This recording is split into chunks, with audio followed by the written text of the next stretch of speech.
Because if not like that, we wouldn't be here struggling.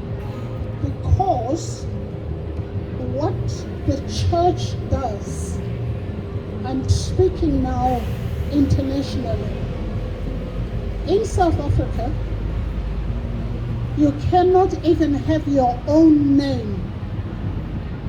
All of us, South Africans, most of us, have come here by hook or by crook. It's only when you've left South Africa and these children who are now adults, you realize that the reason why they were so against us having our own African names was because they did not want us to have an ounce of, what shall I say, an ounce of confidence in your African self. If you meet a South African, I don't care where, who, how, they've all got a European name because you could not be registered in school. All the schools in South Africa were religious schools, and as you walked in, you got given a name. I don't know how many of you have read Nelson Mandela's book, but he was given the name Nelson, and his mother couldn't even pronounce Nelson. His mother called him Nelisoni, because Nelisoni was the nearest she could get to pronouncing Nelson. And that is not only Nelson, it is all of us. Each one of us had a European name because you will not be accepted in the schools. And that psychological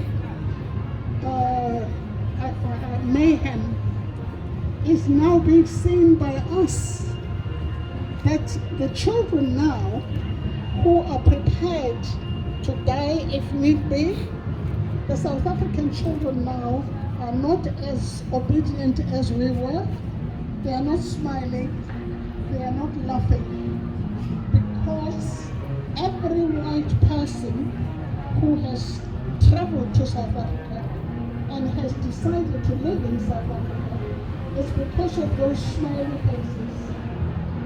Now, whether we get that freedom or not, we are supposed to have got freedom, but we have no freedom because the wages have not changed. The children are still dying of malnutrition in a country that is supposed to be the richest in Africa. No change. Absolutely no change. A friend wrote to another friend, not to me, but the one who received the message.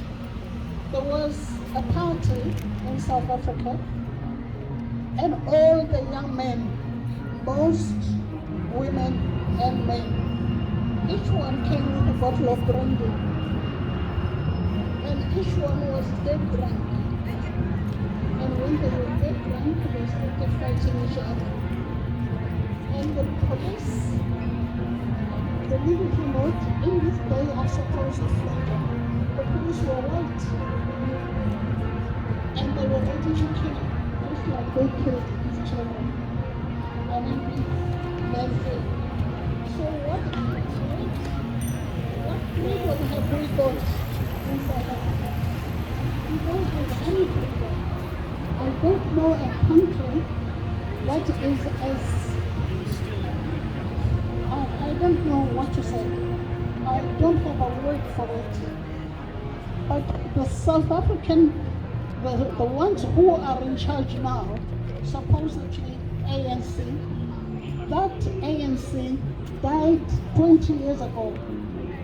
And the likes of us were called spies because Slovo did not want to be asked any questions. If you look at the South African scene today, or even yesterday, we are not writing. I wish I had written those days. But the ANC was being controlled by Slovo. Slovo was no revolutionary.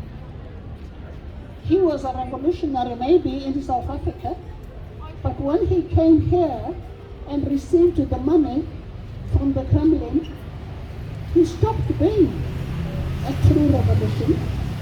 Slovo took almost 3/4 of the money that was supposed to feed the South Africans on our side. He took that money and gave it to the Jewish, what do they call it? The Jewish priests. What are they called? Rabbi. Rabbi. Our money went to feed the rabbis.